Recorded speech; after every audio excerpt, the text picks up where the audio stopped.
During the inner search, there comes a point where all the wisdom teachings and the profound texts and scriptures and poetry, they all suddenly seem quite clear. They all start pointing to the very same truth, the truth of non-duality, not two-ness. This is not the experience of oneness, in which there seems to be an underlying essence that is common to everything. But it goes beyond that, to the realization that there are no two things to have an underlying essence. Not two. Non-duality. You find that some teachings describe this mind-boggling conclusion with an amazing clarity and precision and brevity. One of those teachings is the Heart Sutra. So let's explore this sutra together today. This won't be a scholarly exposition, because I am not a Buddhist, nor do I have any formal Buddhist training. But I do know how to speak from my heart. So if you see any value in it, then we can continue. We will use the translation of the Heart Sutra made by Thich Nhat Hanh, a beautiful man who passed away in the last few years. And before that, he finished this slightly modified translation of the Heart Sutra, the English translation. And the slight changes he made make it much more clearer for the modern era. So let's begin with the first passage, and let me read it out first. The insight that brings us to the other shore. Avalokiteshvara, while practicing deeply with the insight that brings us to the other shore, suddenly discovered that all of the five skandhas are equally empty, and with this realization, he overcame all ill-being. This is the introduction to the insights that follow. Let's continue. Listen, Sariputra. This body itself is emptiness, and emptiness itself is this body. This body is not other than emptiness, and emptiness is not other than this body. The same is true of feelings, perceptions, mental formations, and consciousness.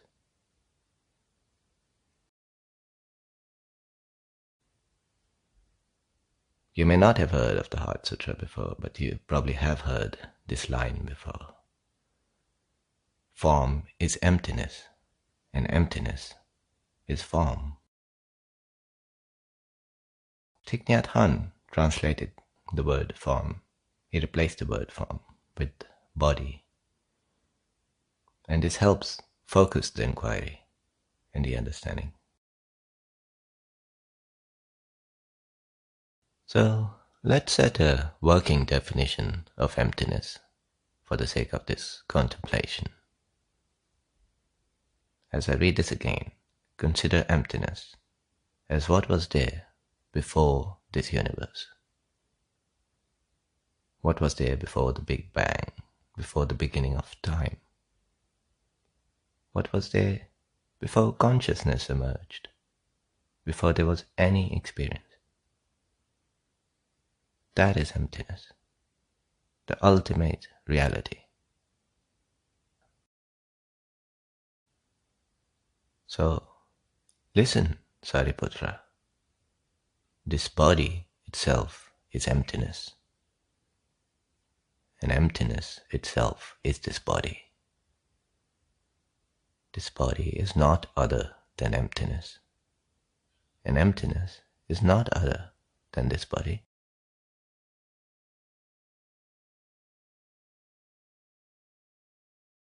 You've probably heard the phrase that this body is made of stardust. Well, where did the stardust come from? And can it be really different from the source? It's just a variant of that source. It is only because the mind draws this stark boundary between something and nothing that this is also mind-boggling.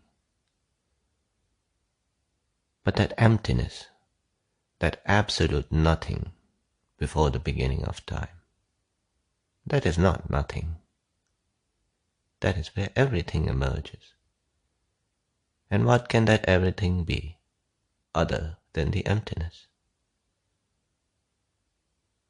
From the stardust there emerges a planet, and on the planet there emerge these complex molecules, these organic structures.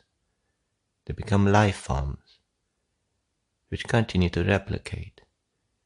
And at some point there's an egg, and it grows and grows and turns into a body. And the body starts to function, and that functioning is known. There comes experience, perceptions, sensations, mental formation, consciousness. Can you separate all this from the source? Has there ever been any separation from the source? It cannot be if everything arises dependent on that emptiness, that absolute nothing. Ever since that first moment of emergence, the Big Bang, all that has happened is transformation. Nothing has really been created after that point. Has anything ever been born? Can anything truly die? Let's continue with the next passage in the Heart Sutra. This passage in fact provides the proof, the evidence to support the claim that has been made, the declaration of the nature of reality.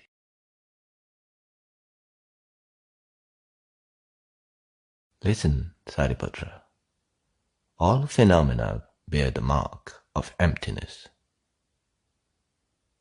All phenomena bear the mark of emptiness. Their true nature is the nature of no birth, no death, no being, no non-being, no defilement, no purity, no increasing, no decreasing. That is why in emptiness, body, feelings, perceptions, mental formations, and consciousness are not separate self-entities.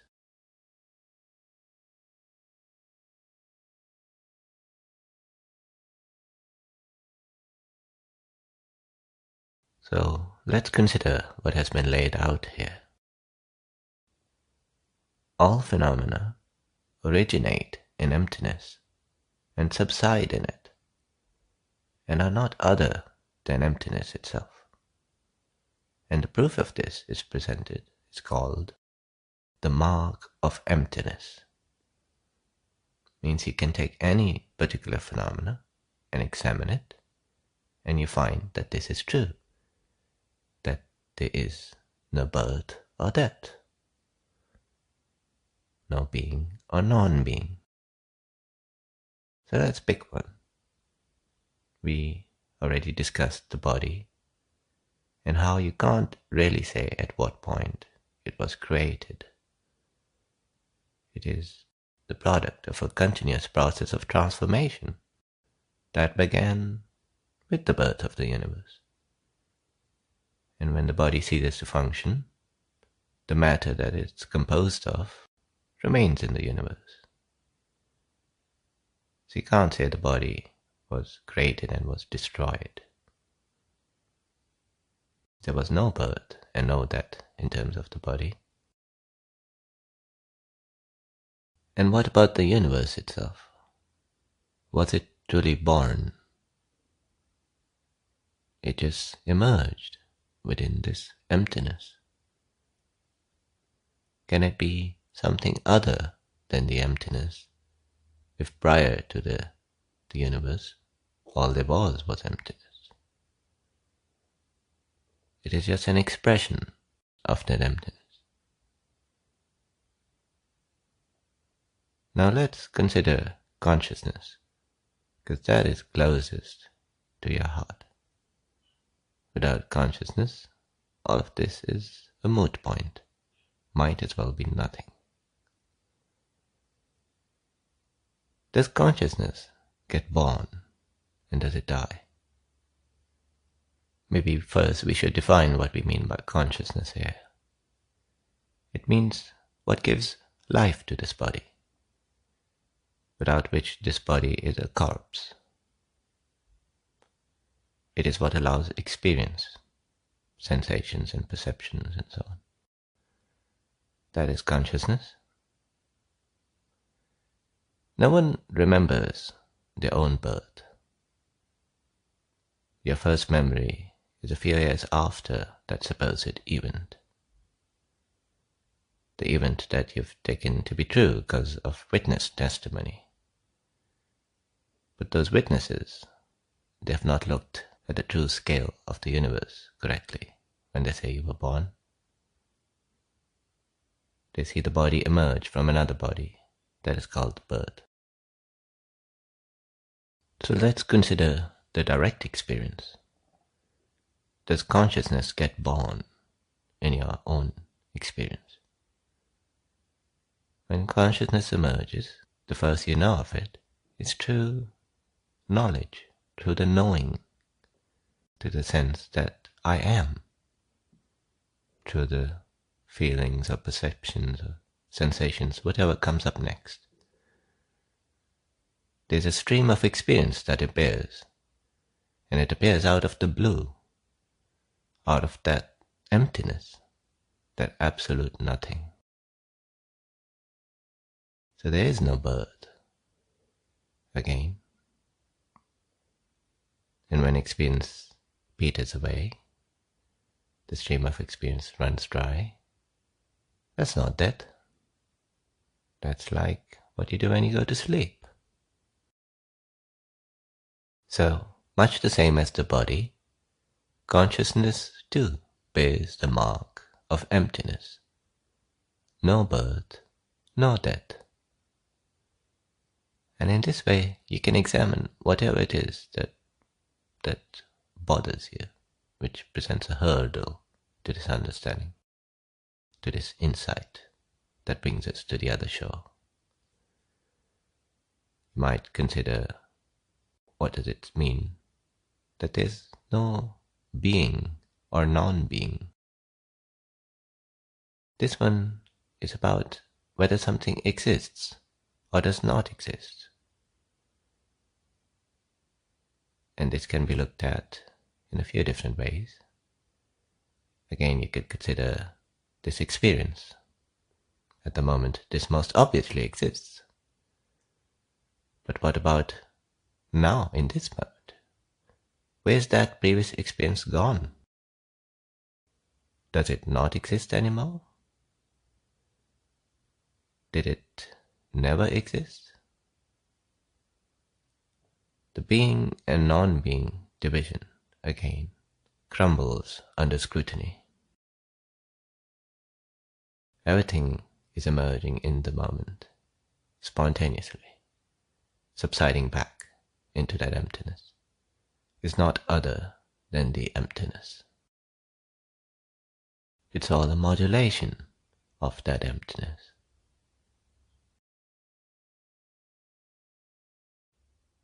The silence is singing.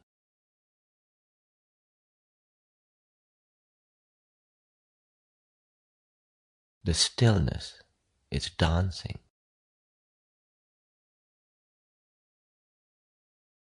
Now, after presenting this proof, or inviting you to look at the proof, this mark of emptiness, the Heart Sutra presents its final conclusion. That is why, in emptiness, body, feelings, perceptions, mental formations, and consciousness are not separate self-entities, are not separate self-entities. The Heart Sutra then goes into these next few passages, which lists out all the kinds of distinctions and categories that have been discussed in Buddhism, and declares them as not separate self-entities. And then it concludes, whoever can see this no longer needs anything to attain. Bodhisattvas who practice the insight that brings us to the other shore see no more obstacles in their mind. And because there are no more obstacles in their mind, they can overcome all fear, destroy all wrong perceptions, and realize perfect nirvana. All Buddhas in the past, present, and future, by practicing the insight that brings us to the other shore, are all capable of attaining authentic and perfect enlightenment. So the crucial and final insight here, which is repeated several times in this Heart Sutra, and which Thich Nhat Hanh has highlighted by slightly modifying the translation, is that there are no separate self-entities. Whatever distinction you make, if you think in terms of the body, or consciousness, or an individual mind, a person, a self, it all falls apart under scrutiny. It is all inseparable from the emptiness in which it emerges and subsides, and which it really is, in truth. There is no me, or we, or us. There are no separate self-entities in the entirety of the universe. This is the insight that brings us to the other shore. And what does it mean to say the other shore here? This is where I might take some artistic license and deviate from how the Heart Sutra has said it. There is no other shore. At the conclusion of this inquiry, you are not sitting at another shore looking at the same river. The view is the same. The river is the same. But you are not to be found on any shore. The river flows in you.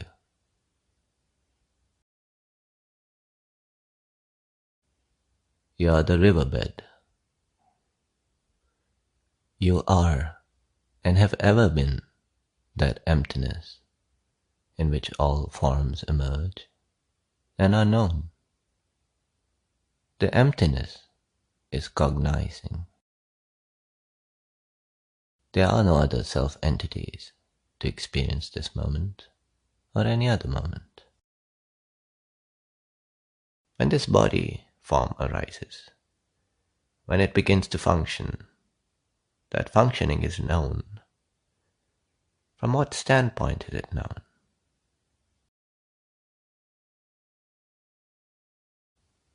It is the emptiness that knows this body, because this body is the emptiness.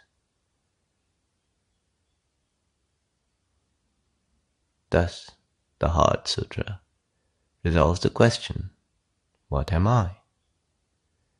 What is cognizing this voice, these words, is the emptiness. There is no second candidate. There are no self-entities. If there is a you, then thou art.